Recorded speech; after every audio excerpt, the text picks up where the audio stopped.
Eu sou humano e, portanto, nada do que é humano me é estranho.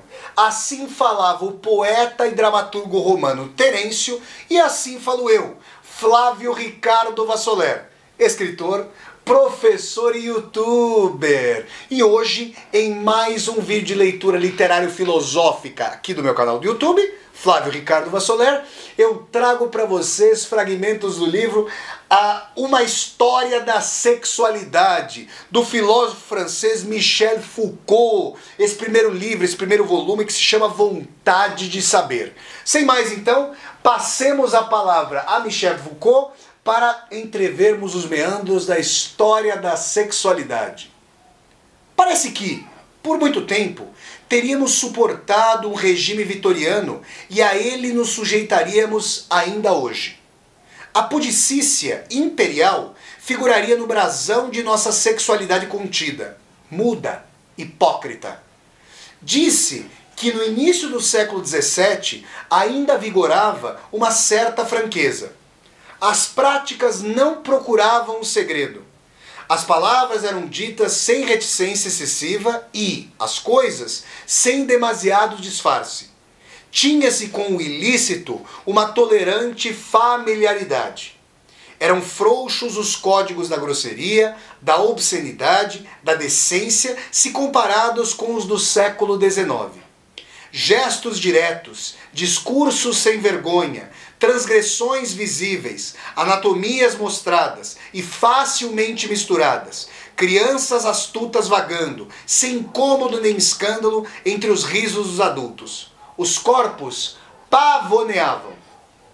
Um rápido crepúsculo se teria seguido à luz meridiana, até as noites monótonas da burguesia vitoriana. A sexualidade é, então, cuidadosamente encerrada. Muda-se para dentro de casa. A família conjugal a confisca e absorve-a inteiramente na seriedade da função de reproduzir. Em torno do sexo se cala. O casal, legítimo e procriador, dita a lei, impõe-se como modelo, faz reinar a norma, detém a verdade, guarda o direito de falar, reservando-se o princípio do segredo.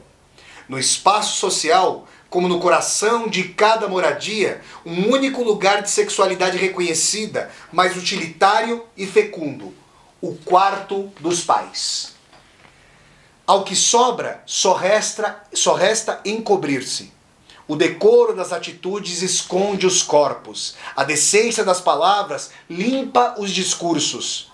E se o estéril insiste e se mostra demasiadamente, vira anormal. Receberá esse status e deverá pagar as sanções. O que não é regulado para a geração, ou por ela transfigurado, não possui eira, nem beira, nem lei. Nem verbo também. É ao mesmo tempo expulso, negado e reduzido ao silêncio. Não somente não existe, como não deve existir, e a menor manifestação falo-ão desaparecer, sejam atos ou palavras. As crianças, por exemplo, sabe-se muito bem que não têm sexo. Boa razão para interditá-lo, razão para proibi-las de falarem dele, razão para fechar os olhos e tapar os ouvidos onde quer que venham a manifestá-lo, razão para impor um silêncio geral e aplicado. Isso seria próprio da repressão, e é o que a distingue das interdições mantidas pela simples lei penal. A repressão funciona, de certo, como condenação ao desaparecimento, mas também como injunção ao silêncio, afirmação de inexistência e, consequentemente, constatação de que, em tudo isso, não há nada para dizer, nem para ver, nem para saber. Assim marcharia, com sua lógica capenga, a hipocrisia de nossas sociedades burguesas, porém, forçada a algumas concessões. Se for mesmo preciso dar lugar a sexualidades ilegítimas, que vão incomodar noutro lugar, que incomodem lá onde possam ser reinscritas, se não nos circuitos da produção, pelo menos nos do lucro. O rendezvous e a casa de saúde serão tais lugares de tolerância. A prostituta, o cliente, o rufião, o psiquiatra e sua histérica. Esses outros vitorianos, diria Stephen Marcus, parecem ter feito passar, de maneira subreptícia, o prazer a que não se alude para a ordem das coisas que se contam. As palavras, os gestos, então autorizados em surdina, trocam-se nesses lugares a preço alto.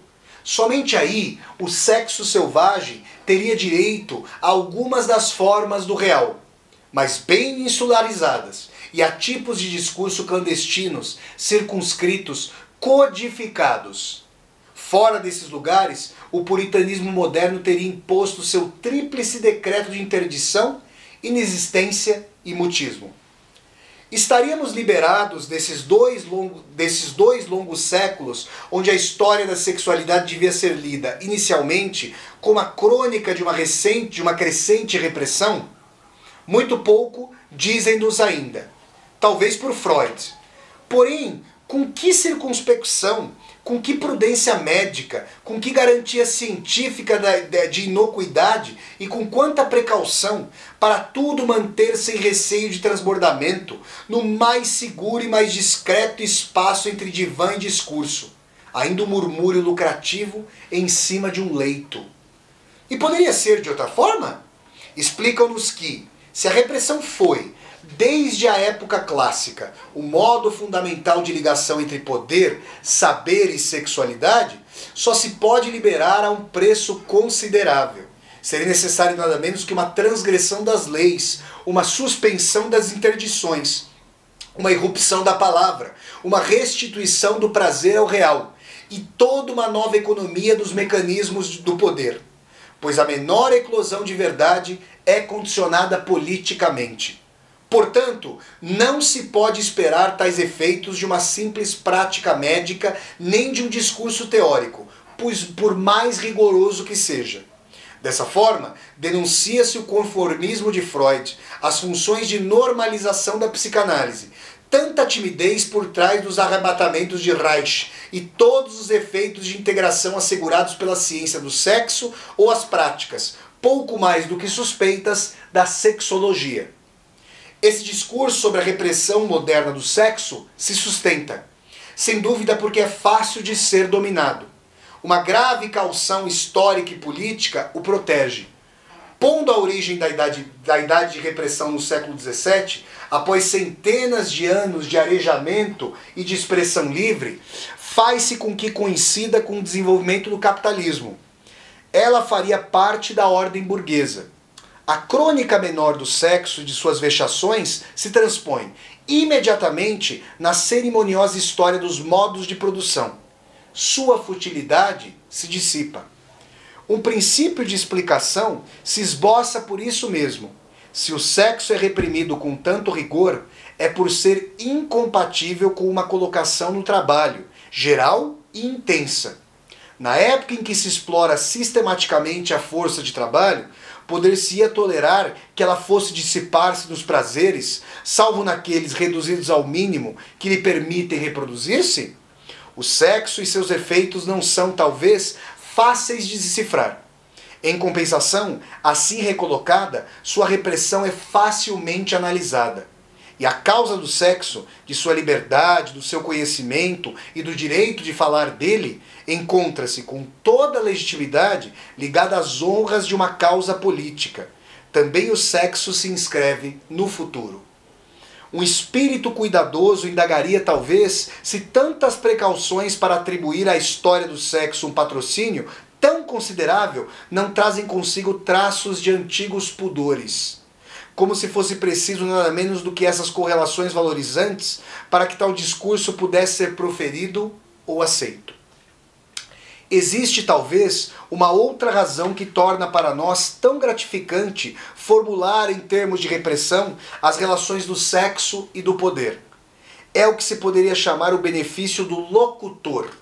Se o sexo é reprimido, isto é, fadado à proibição, à inexistência e ao mutismo, o simples fato de falar dele e de sua repressão possui como que um ar de transgressão deliberada.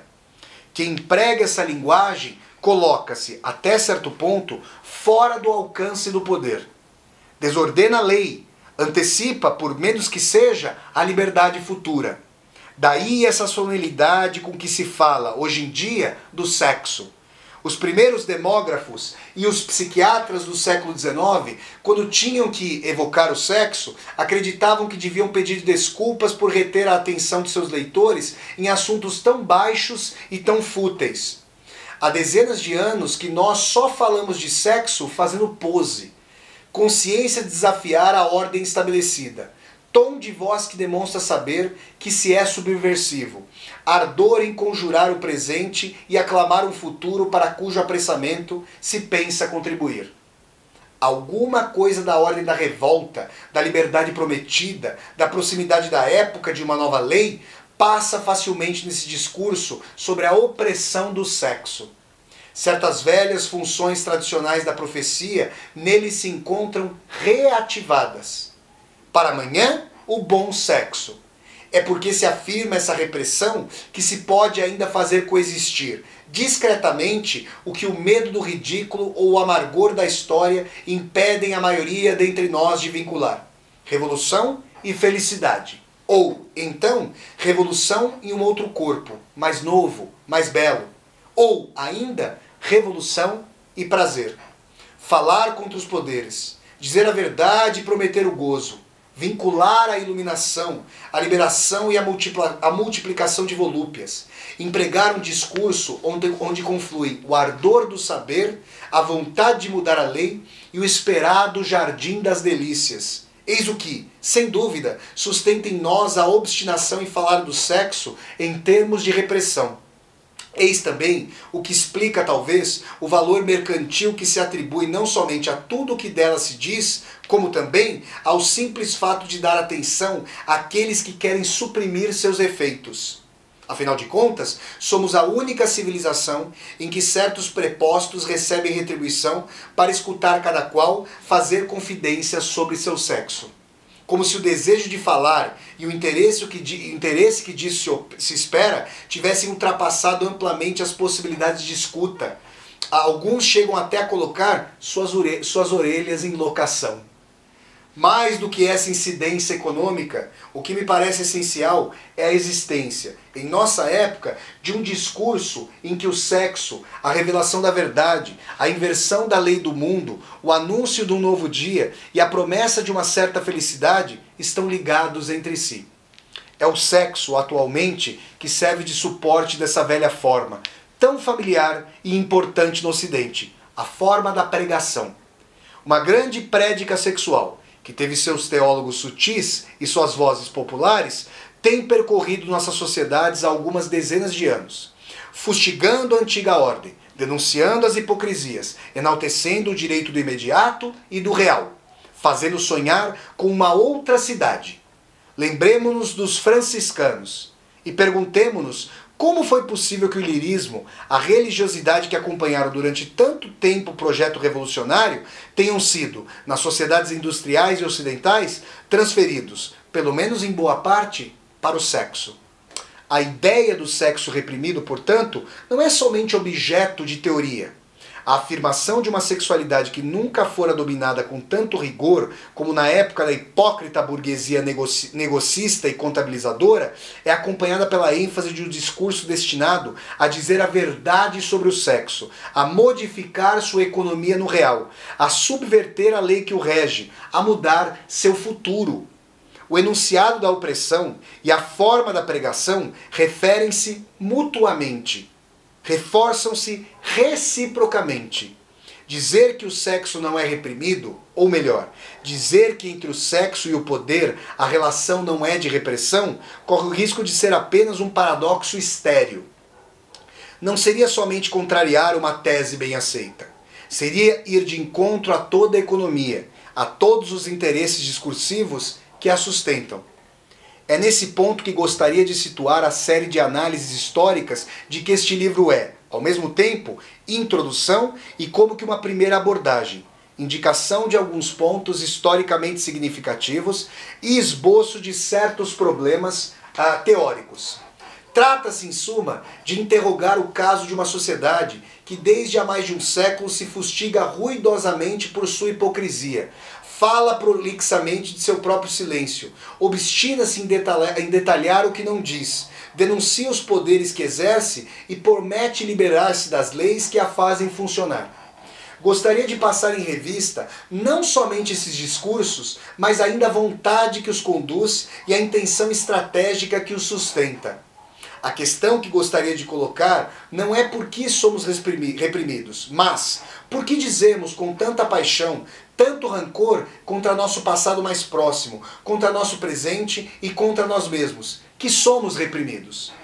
Através de que hipérbole conseguimos chegar a afirmar que o sexo é negado, a mostrar ostensivamente que o escondemos, a dizer que o calamos, e isso formulando-o através de palavras explícitas, procurando mostrá-lo em sua realidade mais crua, afirmando-o na positividade de seu poder e de seus efeitos.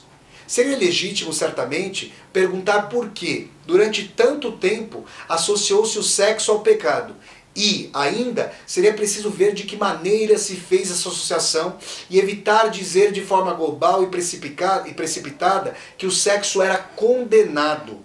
Mas seria também preciso perguntar por que hoje em dia nos culpamos tanto por ter outrora feito dele um pecado. Através de que caminhos acabamos ficando em falta com respeito ao nosso sexo. E acabamos sendo uma civilização suficientemente singular para dizer a si mesma que, durante muito tempo e ainda atualmente, tem pecado contra o sexo por abuso de poder. De que maneira ocorre esse deslocamento que, mesmo pretendendo liberar-nos da natureza pecaminosa do sexo, atormenta-nos com um grande pecado histórico que teria consistido justamente em imaginar essa natureza falível, em tirar dessa crença efeitos desastrosos. Dir-me-ão que, se há tanta gente atualmente a afirmar essa repressão, é porque ela é historicamente evidente. E que se falam com uma tal profusão e há tanto tempo é porque essa repressão está profundamente firmada, possui raízes e razões sólidas, pesa sobre o sexo de maneira tão rigorosa, que uma única denúncia não seria capaz de liberar-nos. O trabalho só pode ser longo, e tanto mais longo, sem dúvida, quanto que é próprio do poder. E, ainda mais, de um poder como esse que funciona em nossa sociedade. É ser repressivo e reprimir com particular atenção as energias inúteis, a intensidade dos prazeres e as condutas irregulares. É de se esperar, portanto, que os efeitos de liberação a respeito desse poder repressivo demorem a se manifestar. O fato de falar-se do sexo livremente e aceitá-lo em sua realidade é tão estranho à linguagem direta de toda uma história, hoje milenar, e além disso, é tão hostil aos mecanismos intrínsecos do poder, que isso não pode senão marcar passo por muito tempo antes de realizar a contento a sua tarefa. Pessoal, essa foi a leitura de trechos do livro História da Sexualidade, do volume 1, chamado A Vontade de Saber, do grande filósofo francês Michel Foucault. Se vocês gostaram de mais esse vídeo de leitura literária e filosófica aqui do meu canal do YouTube, eu peço para vocês darem um like no vídeo, curtam o vídeo e disseminem esse vídeo pelas redes sociais para que nós possamos chegar cada vez mais e mais pessoas. Se você está chegando ao canal pela primeira vez, seja muito bem-vindo e bem-vindo. Eu peço que você se inscreva no canal e toque a sinetinha para poder receber as notificações. E mais, deixa aqui embaixo do vídeo o seu comentário para eu poder conversar com você. E ainda mais, aqui embaixo desse vídeo tem uma tecla chamada Seja Membro.